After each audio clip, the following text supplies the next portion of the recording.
Hi guys, in this video I'm going to explain to you exactly what advice to follow to be more productive when working or studying. Let's get straight into it. The first thing that you need to do before even actually working or studying is to set the environment, create the perfect environment. To be fully focused, to be mindful, to be thinking about only your work and not anything else, you need to be in a monk mode. And to be in a monk mode, you need to be in a monk environment, right? It makes sense.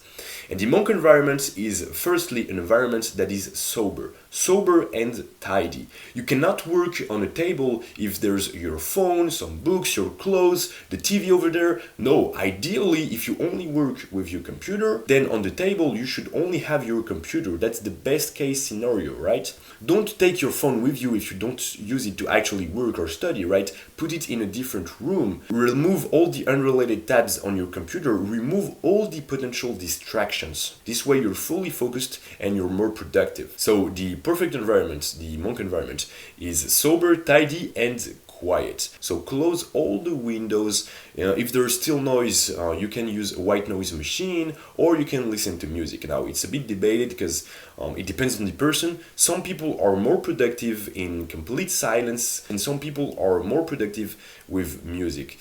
Find what works best for you, but if you do listen to music when you work or when you study, don't listen to music with lyrics. Definitely not. Because even if you don't think that you notice them, still they impact and distract your mind, even unconsciously. So don't listen to music with lyrics. Preferably musics with no lyrics, a slow frequency, and with a really chill melody. For example, Stone in Focus from Aphex Twin is a great music. I suggest you to listen to it the next time you work. So to recap, the monk environment is quiet, sober, and tidy. Now the next advice is set a clear goal. How do you expect to get somewhere if you don't know the destination? It's the same thing with your work. If you don't know what you're working for, what do you actually want to achieve, you will just do fluff work, right? So set a clear goal. This way you know exactly what you're doing. Let's say you're a student and you have exams in 2 weeks. You can't just say, well, today I'm going to study. No, that's not precise enough. That's too general, right? You need to say, well, I'm going to study history. Now, what part of the subject? What chapter of history? Well, I'm going to study precisely the First World War. So your goal, your clear goal that you have in mind is to master the First World War. Now, what's even better is to divide your big goal into smaller ones. And that's the next advice. Create smaller tasks. Listen, when you have a big goal, you feel impressed, you don't know where to start, right? To get back to the previous example, studying history, there's a bunch of dates, a bunch of informations, you don't know where to start, it feels impossible. But if you divide your big task into smaller tasks, it feels a lot more manageable, right? So it's less overwhelming. Besides, having regular spikes in motivation, in dopamine, is great to keep going. Because every time you achieve something, every time you accomplish a goal, you have a spike in dopamine, which then makes you more motivated, right? But if you only have one big goal, then you only feel that achievement, that dopamine boost in the end, right? Once you actually accomplish that big goal.